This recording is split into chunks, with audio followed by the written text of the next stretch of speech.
안녕하세요. 서양 가치관의 역사를 보면요. 이게 뭔가 절대적인 걸 찾으려다가 길을 잃어버린 과정 같기도 해요. 네, 그렇죠. 뭔가 단단한 기준이 있었던 것 같은데 점점 희미해지는 느낌이랄까요? 오늘 저희가 함께 이야기 나눌 자료, 가치관의 역사적 변천과 새로운 가치관의 필요성, 이 바로 그 지점을 파고드는데요. 결국 새로운 절대 가치관이 필요하다, 이렇게 주장을 하고 있어요. 네, 꽤 강한 주장이죠. 그 주장이 과연 설득력이 있을지 오늘 고대 그리스부터 한번 쭉 따라가 보면서 같이 생각해 보시죠. 좋습니다. 그럼 시작은 역시 고대 그리스 철학자들이겠죠? 맞습니다.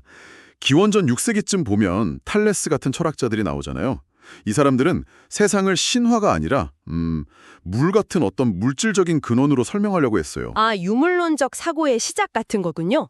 뭔가 객관적인 법칙을 찾으려고 한 거네요. 그렇죠. 자연현상 자체에서 답을 찾으려 한 거죠.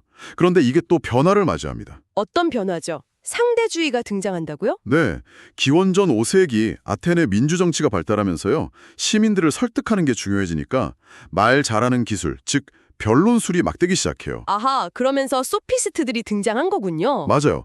프로타고라스가 인간은 만물의 척도다 이랬잖아요. 이게 딱 그건데 진리의 기준이 절대적인 게 아니라 사람마다, 상황마다 다르다는 거죠. 상대주의예요. 듣고 보니 그럴듯하기도 한데 이게 또 문제가 있었을 것 같아요. 기준이 없어져 버리면. 정확합니다. 처음에는 뭐 합리적인 토론을 이끌었을지 몰라도 나중에는 진리 같은 건 없어 이런 식으로 가면서 그냥 말싸움 잘하는 기술, 뭐 궤변이다 이런 비판을 받게 되죠. 그때 이제 소크라테스가 딱 등장하는 거군요. 네, 너 자신을 알라 외치면서 아니야, 보편타당한 진리가 있어 이렇게 다시 절대적인 기준을 강조하죠. 덕은 곧 지식이다. 이게 핵심이었고요. 플라톤은 여기서 한 걸음 더 나아가서 그 유명한 이데아 이론을 내세우잖아요. 그렇죠. 우리 눈에 보이는 건 다 그림자고 진짜는 저 너머에 있는 영원 불변한 이데아의 세계다. 특히 그중에서도 선, 내 이데아가 최고 가치라고 봤죠. 이걸 아는 철학자가 다스려야 한다고까지 했으니까요. 절대 가치를 정말 강하게 세우려고 했네요. 그런데 이 흐름이 또 바뀌는 거죠. 헬레니즘 시대로 넘어가면서요. 네, 알렉산더 대왕 이후에 그리스 도시국가 폴리스가 무너지면서 사회가 엄청 혼란스러워져요. 그러니까 사람들이 이제 거대한 공동체보다는 나, 개인의 마음의 평화, 이걸 중요하게 생각하기 시작해요. 아, 개인주의가 강해지는군요. 맞아요. 그래서 여러 학파가 나오는 스토아 학파는 아파테아, 그러니까 외부 상황에 흔들리지 않는 부동심, 이걸 추구했고요. 네네. 에피쿠로스 학파는 아타락시아, 고통 없고 마음 편안한 평정심, 이걸 찾았죠. 심지어 회의 학파는 에포케, 아예 판단을 멈춰라, 이렇게까지 주장했어요. 와, 다들 어떻게든 마음의 평화를 얻으려고 했네요. 절대적인 가치보다는 개인의 내면에 집중한 거군요. 그렇죠. 가치의 절대성이 좀 약해진 거죠. 그러다 로마 시대를 거쳐서 신플라톤주의가 나오는데 플로티노스라는 철학자가 하나, 일자로부터 모든 게 이렇게 흘러나왔다. 약간 신비주의적인 이론론을 주장해요. 이게 또 중세 기독교 철학에 영향을 주고요. 아, 그럼 중세에는 다시 신이라는 절대자를 중심으로 가치관이 딱 잡히는 건가요? 철학을 받아들여서 믿음, 소망, 사랑 이런 기독교 덕목을 강조했고요. 토마스 아퀴나스도 중요하잖아요. 그럼요. 토마스 아퀴나스는 아리스토텔레스 철학을 바탕으로 신학적인 덕이랑 기존의 윤리적인 덕, 뭐 지혜나 용기 같은 것들을 싹 통합해서 아주 체계적인 신중심 가치 체계를 완성시켰다고 볼 수 있죠. 와, 정말 거대한 체계를 세웠네요. 하지만 이것도 영원하진 않았잖아요. 근세로 오면서 이성이 다시 등장하니까요. 데카르트, 칸트. 맞습니다. 르네상스 이후에 인간의 이성에 대한 믿음이 커지면서 이제 신이 아니라 우리 이성으로 도덕 법칙을 세울 수 있다. 이런 생각이 힘을 얻어요. 데카르트는 나는 생각한다, 고로 존재한다.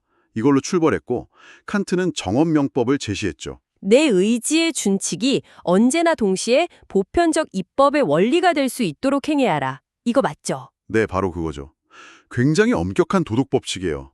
근데 문제는 신의 역할이 점점 애매해지니까 이성만 가지고는 그 절대적인 기반을 딱 세우기가 어려워지기 시작해요. 한계가 보이는 거죠. 그 이후로는 가치관이 정말 뭐랄까 확 다양해지고 복잡해지는 것 같아요. 네, 19세기 이후로는 정말 정신없어집니다. 가치관이 막 다양화되고 상대화돼요. 벤담 같은 공리주의자는 최대 다수의 최대 행복, 이게 기준이다. 즉 유용성이 중요하다고 봤고요. 실용주의도 비슷하지 않나요? 듀이 같은 경우? 그렇죠.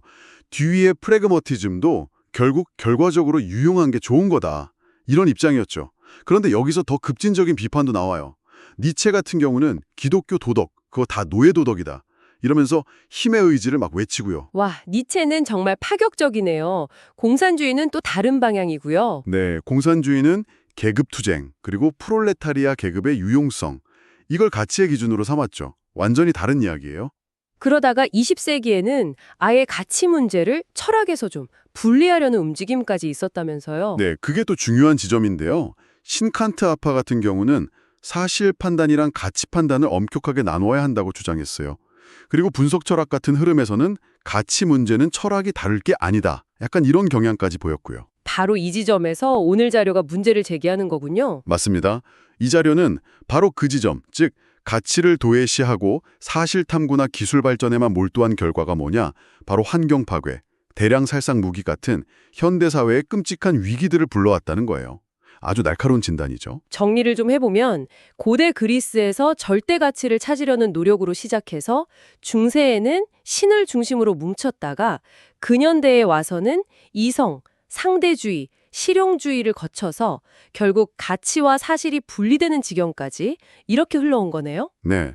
이 자료는 이 모든 역사가 결국 절대적인 가치관을 세우는 데 실패한 과정이라고 보고 있어요. 특히 가치와 사실의 분리, 이걸 아주 심각하게 비판하는데요. 비유하자면 사물의 본질인 성상과 겉모습인 형상이 떨어질 수 없는 것처럼 가치와 사실도 원래 하나로 가야 한다는 거죠. 성상과 형상 비유가 인상적이네요. 그래서 이 자료의 결론은 유물론을 넘어서고 과학기술도 올바른 방향으로 이끌고 이렇게 분리된 가치와 사실을 다시 하나로 묶을 수 있는 뭔가 새로운 절대적 가치관이 정말 시급하다. 이렇게 주장하는 거군요. 예, 바로 그겁니다. 새로운 절대 가치관의 필요성을 아주 강력하게 역설합했어요. 그럼 이제 마지막으로 이 질문을 던져봐야 할 것 같은데요. 과거의 한계를 극복하면서 지금 이 복잡한 현대사회의 문제들의 해답을 줄 수 있는 그런 새로운 절대 가치, 이게 과연 가능할까요? 만약 가능하다면 그건 어떤 모습일까요? 정말 어려운 질문이죠. 하지만 꼭 필요한 질문이기도 하고요. 여러분께서는 어떻게 생각하시는지 한번 깊이 고민해 보시는 것도 좋겠습니다.